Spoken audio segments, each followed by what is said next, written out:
Springfest with MGMT.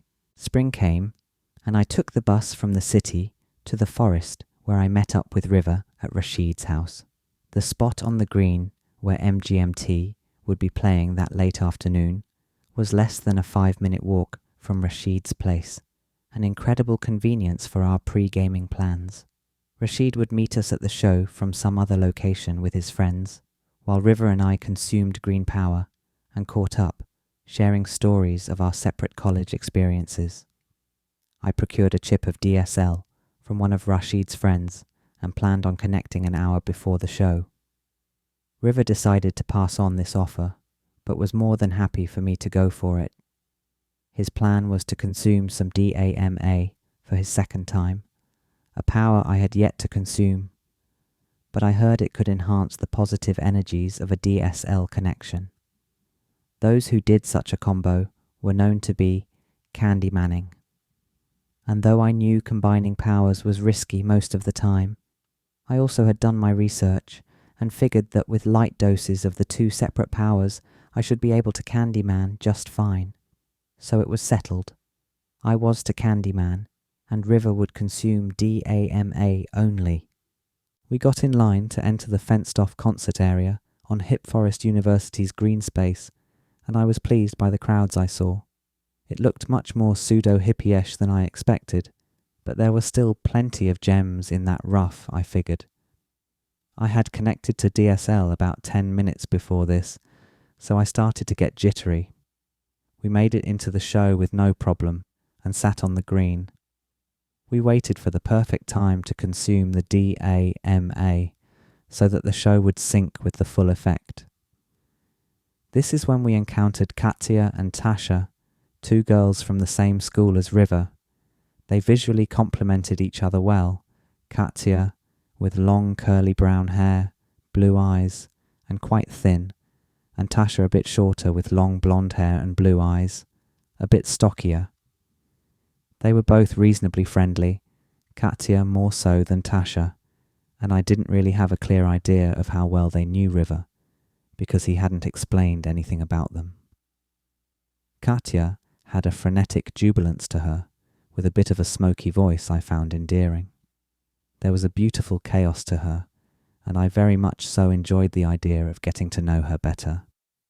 We exchanged pleasantries and such until the opening act started, a DJ sort of outfit, and we all consumed DAMA. We plopped the crystals onto our tongues, and they dissolved into salty absorption.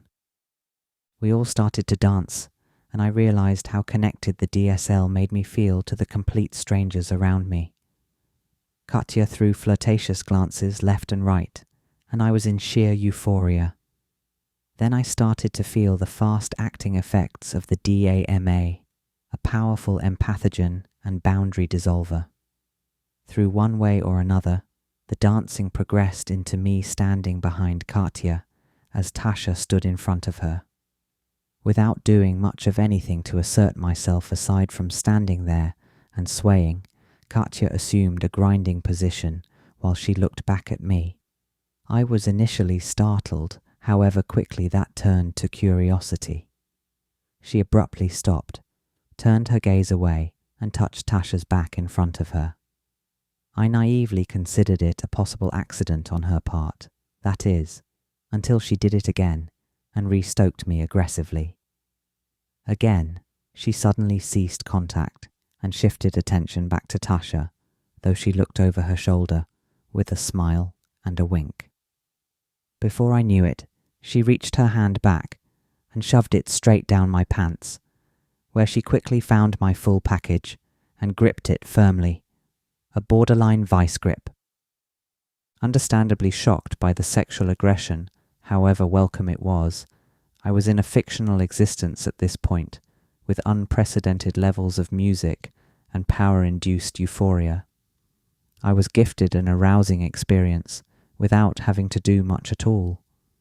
For the duration of a song, Katya was bent over in a 90-degree angle as she grinded up on my full torque while she held Tasha's waist. With the stupidest grin, I looked over at River and his 5 friends to see equally doped-out smiles and thumbs up which affirmed that I was doing what was meant to happen at that point in time. Then River appeared behind my shoulder and whispered in my ear, "Hey man, just so you know, Katya and Tasha are lesbians, and if Tasha knew that you were grinding Katya right now, she'd punch you in the face," he said, almost as a joke. This was a much-needed slap in the face. I realized that this wasn't going to be a no-nonsense sexual linking, but rather a much more complicated operation that involved sneaking around, literally behind her partner's back. I should have expected this much from someone who publicly vice-gripped my bare genitalia without warning. MGMT came on stage, and I decided to reconvene with River for a second to refocus my attention. As MGMT played, I felt a solid, harmonious plateau between the DSL and the DAMA, and noticed that as the sun got closer to setting, a strangely artificial neon green tone occupied the blue for a few minutes. I pointed this out to River and asked if I was just hallucinating the green, or if probably everyone there could see it. He wasn't sure what I meant, and I realized that there were also some crystalline, ever-changing patterns in the sky that shifted like gears. That is, if I went far enough into trance. This was an awesome way to experience MGMT, and they teased their third album perfectly with the songs Alien Days and Mystery Disease, complete with psychedelic graphics on a projector screen behind them. Katya took interest in the fact that I was connected to DSL and asked me if I was seeing cool stuff in the sky and whatnot. I told her I was, thank you for asking, and it was fucking crazy. Once the show ended, the people dispersed like a collapsed floodgate, and River and I walked back toward Rashid's with Katya and Tasha in tow. I don't know how we decided that they should come along, but I think it was probably due to my horniness. It seemed like there was a great chance something could happen there, and I was excited by most prospects I could think of. We awkwardly lingered at Rashid's for a while on his lawn, without introducing Katya and Tasha to the crowd of upperclassmen wired on DSL. To make our own hang, we left and took the bus to River's school. As we walked over to the bus, the DSL took a different edge. The fact that I knew barely anything about these girls struck me harder than it previously had. And if anything were to really happen between us there, it would probably be a clumsy moment of proposing something in the company of River, who was still with his girlfriend at home. Besides, we were dealing with what was allegedly a lesbian couple, so I had no way of knowing whether Katya was still trying to access my crotch once again, or had just done so earlier for the fun of the moment. On the bus, I tried to maintain a stoicism so as to not attract too much attention, but Katya felt the need to gab on about one thing or another. "Sorry," she interjected at one point, and I realized I didn't know what she was talking about before that. There were two large men of color who had boarded the bus and sat near the four of us. One of them replied to her sorry. "Nah, it's okay. Speak your mind," he playfully encouraged. She grew happy with this allowance. "Well, I really want some vanilla ice cream, and I also want to put some chocolate in it." The two guys broke out laughing. "Girl, you crazy," the guy who had spoken before replied, and they got off the bus.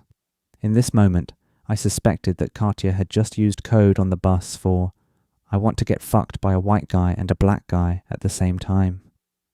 And I had the terrible feeling one gets as a child when he or she feels like trouble with authority is on the way.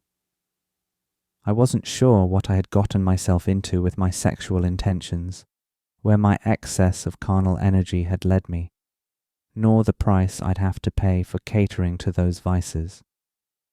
I told River that I had to talk to him alone after we got off the bus. As we got off, I explained to him what I had heard about the combining of vanilla and chocolate flavors, to which he laughed and explained that she was talking about the ice cream we were about to get at their dining hall. It was a machine you could mix flavors with. I felt silly for construing it the way I did, but had an equal tug in the direction of she knew what she was doing there. Either way, we made it to the dining hall and all got ice cream, as River said we would. The conversation between us and the girls dulled, and made me wonder what we were all doing together at this point now, where it all would go. We all ended up in a room where we consumed green power, talked about MGMT, checked out Katya's pet lizards, etc. I had arrived at the conclusion that Katya and Tasha were some coupling of reptile and amphibian energies, respectively, and perhaps furthermore, a gecko and a toad. It was a lesbian, interspecies, gecko-toad relationship, and the gecko had stepped out of its bounds and attracted whatever the fuck I was. After green power was consumed, Tasha said it was time for her and Katya to leave.